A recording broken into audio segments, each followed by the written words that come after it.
Hello दोस्त, good evening. कैसे हैं बाबू?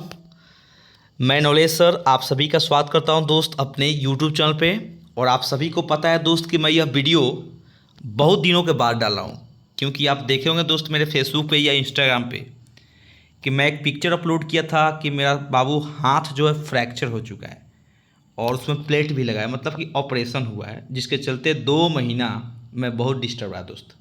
बहुत पेनफुल लाइफ गुजारा 2 महीना, बहुत तकलीफ से गुजर रहा हूँ, अभी भी गुजर रहा हूँ। लेकिन कल आप लोग का एग्ज़ाम है, आपको पता है कल आप लोग अगस्त का जो पेपर है, मंथली पेपर जो टेस्ट होता है, वह पेपर मैं लेकर आया हूँ इंग्लिश का। और आपसे एक रिक्वेस्ट है कि वीडियो को अंत तक देखें और कोशिश करें कि आप अभी तक जितना पढ़े हैं उसमें से कितने क्वेश्चन आप टच कर सकते हैं या कितना क्वेश्चन जो खुद से बना सकते हैं। ठीक बाबू, तो चलिए शुरू करते हैं। क्लास 12 का फर्स्ट टर्म एग्जामिनेशंस अगस्त 2024 का है। ओके, आप देख सकते हैं बाबू, कल यही पेपर आप लोग को एग्जाम में मिलेगा। यहाँ से शुरू करते हैं बाबू। पहले ऑब्जेक्टिव 30 होगा जिसमें 25 बनाना होता है। ओके, पहला क्वेश्चन देख सकते हैं बाबू, इंडियन सिविलाइजेशन एंड कल्चर का है। पढ़ते ही आप समझ सकते हैं कि civilization is that mode of conduct. First line ही पढ़ के समझिएगा कि भारतीय सभ्यता और संस्कृति क्या है कि आचरण, यानी सभ्यता हमारे आचरण का वह तरीका होता है जो इंसान को बताता है। क्या बताता है बाबू? कर्तव्य का रास्ता दिखाता है। और ये कहाँ का है? कहना दोस्त कि ये sir Indian civilization and culture. ठीक है दोस्त, ये 2 number the mind is a, इस पर ध्यान देना। The mind is a restless bird, the more it gets the more it wants. आप पढ़े होंगे इंडियन सिविलाइजेशन एंड कल्चर में गांधी जी बोलते हैं कि जो माइंड होता है, इंसान के जो दिमाग होता है, बेचैन पक्षी की तरह होता है। ये कभी शांत होता ही नहीं है, मतलब कि ये कभी संतुष्ट होता ही नहीं, इसको जितना ही दो उतना ही मांगता है। यहाँ देखिए 3 में, doctor Zakir Hussain wanted Indians, वो चाहते हैं कि भारतीय इंगेज रहे, अभ्यस्त यानी व्यस्त रहे किस में? कार्य के जो 2 पहलू हैं। कौन कौन पहलू हैं? Individual and social. ठीक है, इस पे टिक मारना। चौथा क्वेश्चन है ये, नैनू काका वाज द नरेटर्स। नैनू काका लेखक के क्या लगते हैं? Maternal uncle. A pinch of snuff का है। ठीक है, पढ़े होंगे आप लोग, मनोहर मलगांवकर जी उसके लेखक हैं। और ये जो हमारे मार्टिन लूथर जी हैं वो अपने चैप्टर में बोलते हैं free at last, free at last, अंत में हम लोग स्वतंत्र हो गए। ये पढ़े होंगे आप लोग, I have a dream, I have a dream chapter का। 6 क्वेश्चन कर रहा है बटरान, बार बार ये क्वेश्चन पूछता है। मैं 50 बार बोलता हूँ सारे बच्चों को, ये जो चैप्टर है ideas that have helped Mankind, उसमें लेखक के बारे में जो जो लिखा है जरूर पढ़ लेना। उस ऑब्जेक्टिव हर साल पूछता है। बटरान रसेल को नोबेल प्राइज साहित्य में कब दिया गया था? 1950 में। ठीक है, there must have been a time, एक समय रहा होगा जब होमोसेपियंस, जो हमारे मानव जाति थे, was a very rare, rare बताता है बड़ी दुर्लभ प्रजाति। उस समय जब हमारी संख्या बहुत कम थी, देख लो यहाँ दिया स्पेसिस माने जाति, जब हमारी संख्या बहुत कम थी, हम डरे डरे से कहाँ रहते थे? गुफाओं में, जंगलों में रहते थे। ठीक है, उस समय हमारी प्रजाति बहुत ही रेयर, दुर्लभ, क्योंकि हम संख्या में बहुत कम थे। यहाँ आइए क्वेश्चन नंबर 8, आइए अब कविता से पढ़ते हैं। John Keats, John Donne is a, John Donne कैसे पोएट है? मेटाफिजिकल पोएट है। कैसे पोएट है बाबू? मेटाफिजिकल। बहुत बार पूछा है, इसका मतलब होता है आध्यात्मिक। I celebrate myself and sing myself, यह जो लाइन है, what I assume you shall assume, यानी कि मैं तो अपने आप में ही मग्न रहता हूँ, अपने आप में इंजॉय करता हूँ, अपने आप में ही गीत गाता हूँ। और मैं ऐसी उम्मीद भी रखता हूँ आप सभी से कि जैसे मैं खुश हूँ, अपनी ज़िंदगी में गुनगुना रहा हूँ, मस्त हूँ, वैसे आप भी रहिए। इसका कारण भी है कि हम सब कहीं ना कहीं एक ही मिट्टी के संतान, एक ही मिट्टी से बने हैं। तो यह है सॉन्ग ऑफ माई सेल्फ। ठीक है, विस्परिंग नेबर्स, यह पढ़िएगा, चैप्टर W.H. अर्डेन का है, now the leaves are falling fast. Whispering neighbours का मतलब होता है मौत का सौदागर। क्या था बाबू? मौत का सौदागर, जो हमें पता नहीं कब, अभी इतना हम लोग खुश हैं, अपनी दुनिया में एकदम मग्न हैं, एकदम खेल रहे हैं, कूद रहे हैं, पढ़ रहे हैं, और तुरंत एकाएक मौत के सौदागर जो हमारे लेफ्ट राइट हैं, वो हमारे असली जीवन, जिंदगी से, असली खुशी से क्या करते हैं? अलग करते हैं, यानी पलक। Autumn starts with the departure of, अब ऑटम जो होता है दोस्त, पतझड़, यह कब शुरू होता है तो डिपार्चर, किसके डिपार्चर, समर के डिपार्चर के बाद, ठीक है। नेक्स्ट है ये 11 number question, an epitaph is written by, an epitaph किसने लिखा है, तो एन एपिटाफ लिखे हैं वाल्टर डे ला मेयर, याद रखना, ठीक है। लेखक का नाम भी याद करो तो बहुत ऑब्जेक्टिव बना सकते हो।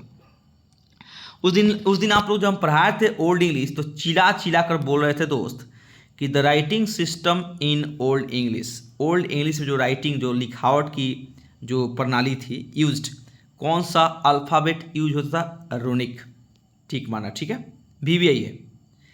नेक्स्ट क्वेश्चन है मेरे प्यारे दोस्त 14 नंबर क्वेश्चन जो है कह रहा है द ग्रेट वाउल शिफ्ट, बाप रे बाप, ये उसी दिन बताए थे यार, जब क्लास 50 बार बोलते हैं, जब शुरू करते हैं तभी आप लोग को बताते हैं कि जो ग्रेट वावल शिफ्ट है यह कब घटित हुआ, तब मिडिल इंग्लिश में, ठीक है दोस्त। अब आइए नीचे next, English used since AD, जो अंग्रेजी 1500 सदी से शुरू हुई और अब तक टिल नाउ चल रही है, उसको हम लोग बोलते हैं मॉडर्न इंग्लिश। क्या बोलते हैं बाबू, modern English. Choose the correct spelling चुनना है, ठीक है।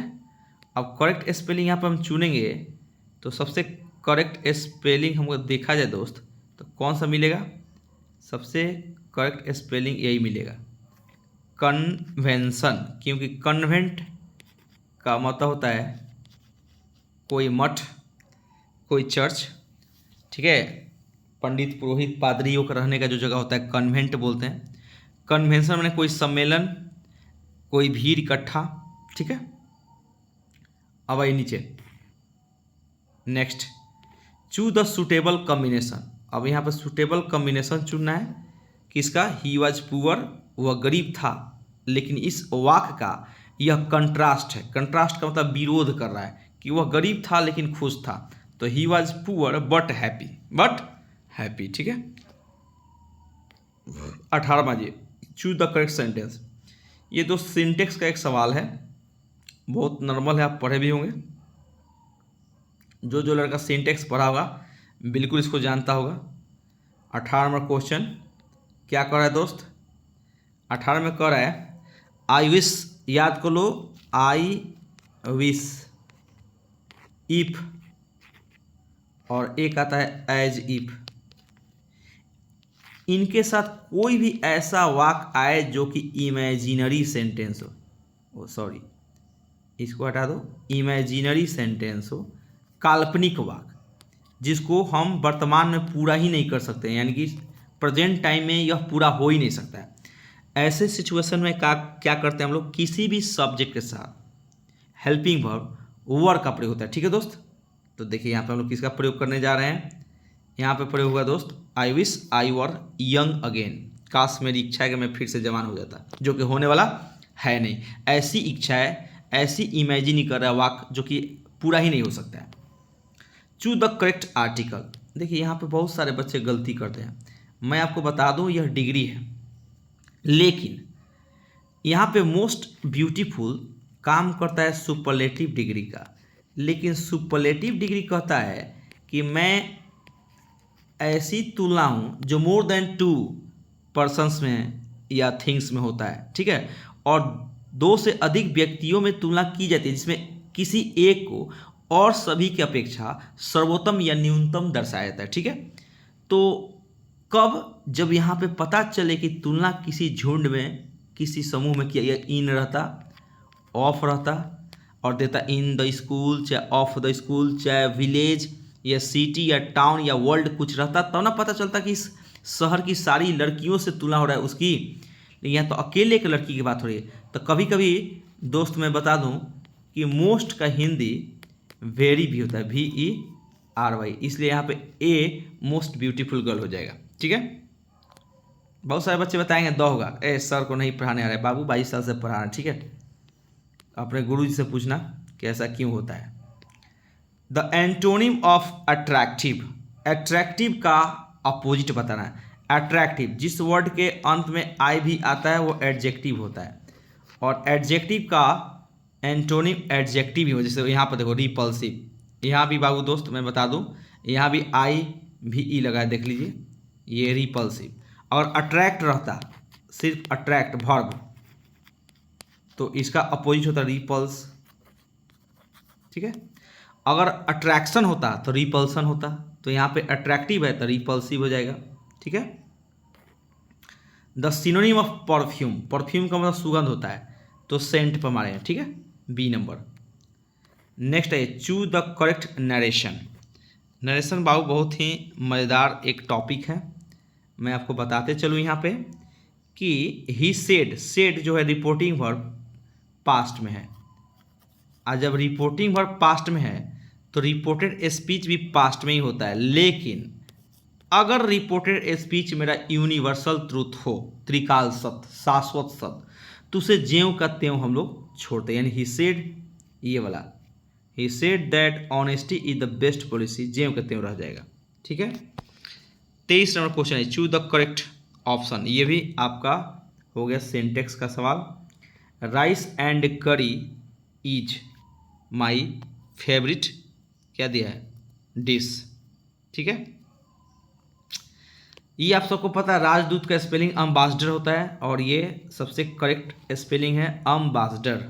ठीक है, नेक्स्ट है ये 25 नंबर क्वेश्चन क्या कह रहा है, choose the correct meaning of the phrase. देखिए कितना घोंचू बिहार सरकार है कि ब्रिंग अबाउट का मतलब घटित होना, उत्पन्न होना, तो घटित होना उत्पन्न होना के हिसाब से ऑकर भी हो जाएगा और प्रोड्यूस भी हो जाएगा। अब बताओ यहाँ पे क्या तुम लोग मारोगे, तो सही प्रोड्यूस माना, लेकिन ऑकर भी हो सकता है।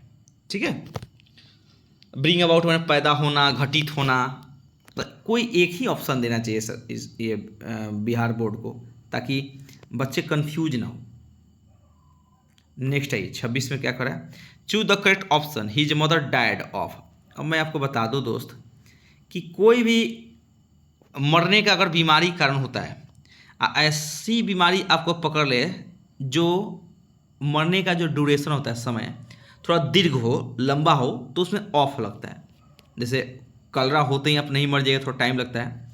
लेकिन अगर कोई ऐसी बीमारी जो इंसान को अभी हार्ट अटैक हुआ मर गया, तो उस सेंस में फ्रॉम लगता है, माने तुरंत मर जाना, हार्ट अटैक से, ब्रेन हैमरेज से मर गया तब फ्रॉम। ठीक है, लेकिन कोई लंबा जॉन्डिस से मरता है, कोई टीबी से मरता है, कोई कोलरा से मरता है, तो डाइड ऑफ। ठीक है, choose the correct option, success depends. जब भी आपको मिल जाए वर्ड डिपेंड्स, तो इसमें प्रीपोजिशन ऑन चलता है, डिपेंड ऑन हार्ड वर्क।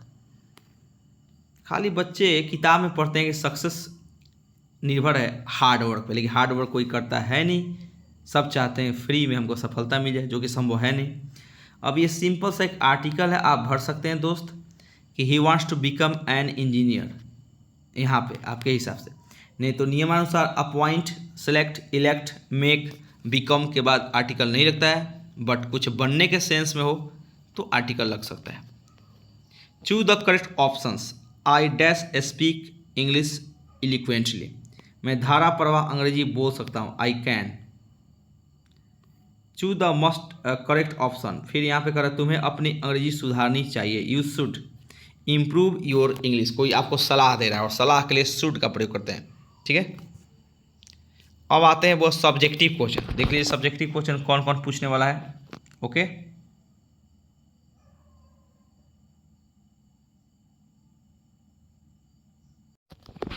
ये दो सब्जेक्टिव क्वेश्चन है, किसी एक पर ऐसे लिखना है, पिकनिक पार्टी, क्लाइमेट चेंज या इलेक्शन।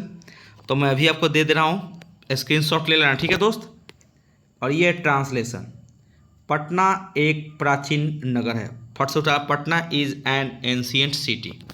हमें बड़ों का आदर करें, we should respect the elders, या खाली एल्डर्स ही बोलते, वी शुड रिस्पेक्ट एल्डर्स। ठीक है, द एल्डर्स नहीं, एल्डर्स।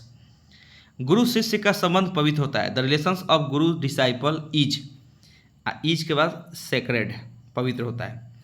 मुझे कल राजगीर जाना, I have to go to Rajgir tomorrow. हमेशा सच बोलो, always speak the truth. Bharat जल्द ही एक विकसित देश बने, India will become a developed country soon. ठीक है, India will become soon a developed country, ये भी कर सकते हैं, India will soon become a developed country. 2 दिनों से बारिश हो रही है। It has been raining for 2 hours. सच्चा मित्र संसार में दुर्लभ होता है। True friend is rare in the world. ठीक है बाबू, ये हो गया आपका ट्रांसलेशन। यहाँ पे आपको क्या करना है कि किसी एक पर समरी लिख देना है, अभी दे दे रहे हैं नीचे, स्क्रीनशॉट ले लेना, और यहाँ पे आंसर एनी 2 क्वेश्चंस, किसी 2 प्रश्न का जवाब देना है। ठीक है दोस्त, मैं नीचे दे रहा हूँ आंसर, फटफट लिख लेना है। सबसे पहले तो दोस्त आप इलेक्शन पर स्क्रीनशॉट ले लो। देखो यहाँ पे आप लिख सकते हैं स्क्रीनशॉट, इलेक्शन पे ले लो। ये सब हमारा VVI ऐसे है, हर साल पूछता है। India is a democratic country and after every 5 years elections are held. ये आप स्क्रीनशॉट ले सकते हैं। ले लिए, फटाफट ले लो दोस्त, बस खत्म। इसके बाद न्यूज़पेपर है, छोड़ो न्यूज़पेपर, 3-4 को क्या लिखोगे, एक सिर्फ लिख लो इलेक्शन पे। ठीक है, चलो अब देखते हैं। तो इलेक्शन पर दोस्त हो गया। इसके बाद ऑड टू ऑटम पर एक समय ले लो। The poem ode to autumn is composed by poet John Keats. आराम से इसको देख कर लिख सकते हैं, स्क्रीनशॉट भी ले सकते हैं दोस्त। ठीक है, हाँ ये सब स्क्रीनशॉट ले लो, मोस्ट इंपॉर्टेंट है, मोस्ट। VVI 12th में भी आता है। हो गया, स्क्रीनशॉट ले लेना दोस्त। ठीक है, चलिए हो गया। इसके बाद आपका ये क्वेश्चन लिखना है, did language play a role in human development. लिख लेना, yes language played a prominent role in human development. ठीक है, स्क्रीनशॉट ले लेना। और ये क्वेश्चन पूछा है, Martin Luther king junior talks in his speech I have a dream about the trials and tribulations faced by the नेग्रोज। ये भी लिख लेना, स्क्रीनशॉट ले लेना। ये भी क्वेश्चन पूछ चुका है, what is the distinguishing characteristics of modern civilization. The distinguishing characteristics of modern civilization is an indefinite multiplicity of human wants. ठीक है, लिख लेना, ये सब VVI है। ठीक है, चलिए सब सब्जेक्टिव ऑब्जेक्टिव दोनों हो गया। ओके, तो वीडियो अगर अच्छा लगे दोस्त तो लाइक करना, सब्सक्राइब करना। इसी तरह से मैं आपके लिए आपकी सेवा में हाजिर रहूँगा। बस थोड़ा सा हेल्थ कंडीशन ख़राब हो जाने से मैं लाइव नहीं आ पा रहा हूँ। ठीक है, लेकिन बहुत जल्द रिकवरी करके मैं आने वाला हूँ। ठीक है दोस्त, ओके, थैंक यू।